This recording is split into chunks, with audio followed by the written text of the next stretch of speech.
Lewis the Listener.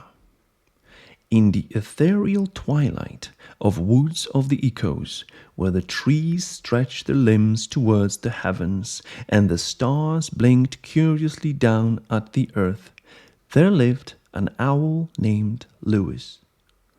His feathers bore the soft brown and warm tones of the forest floor, and his eyes, large and luminous, were pools of golden light in the dusk. Lewis was not just any owl. He was a guardian of knowledge, a keeper of the forest whispered secrets. Each night, as the creatures of the wood gathered in the glen, Lewis would join, listening intently to the tales and wisdom exchanged. He believed in the power of silence, the strength that lay in listening, truly listening to the voices around him. But Lewis faced a challenge unique to his kind.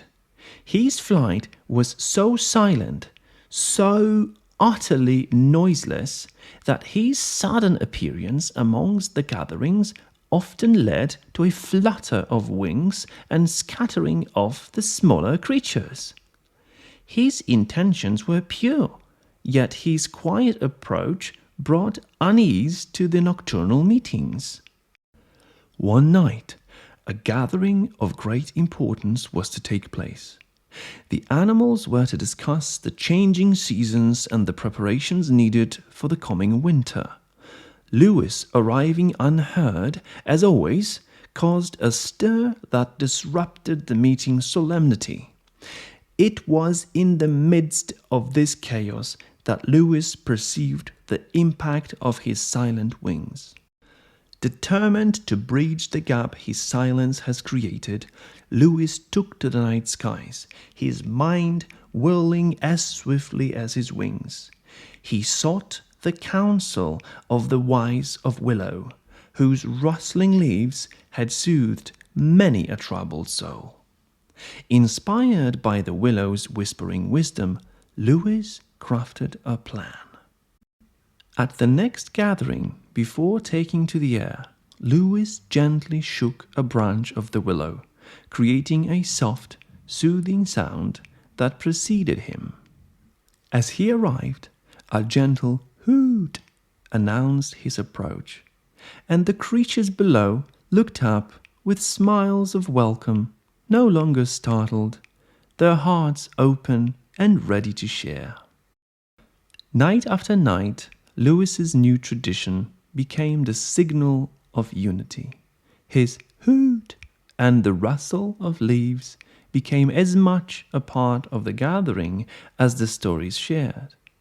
The creatures no longer heard just the silence of his flight. They heard the carrying thoughts behind it. Under Lewis's quiet leadership, the gatherings flourished. Creatures from all corners of the woods brought their insights and laughter, their worries and joys. The glen became a place where every voice could be heard, from the tiniest insect to the grandest stag. Lewis, the silent owl, became Lewis, the listener, the heart of the forest's nocturnal symphony. His legacy was one of empathy, a testament to the idea that understanding begins not with speaking, but with listening. In the tranquil embrace of the woods of the echoes, where every creature has a story and every whisper was a song, Lewis perched contentedly. The soft hoot that signaled his presence now joined the chorus of the night, a symbol of trust and the magic of silent wings that carried wisdom of the breeze. The end.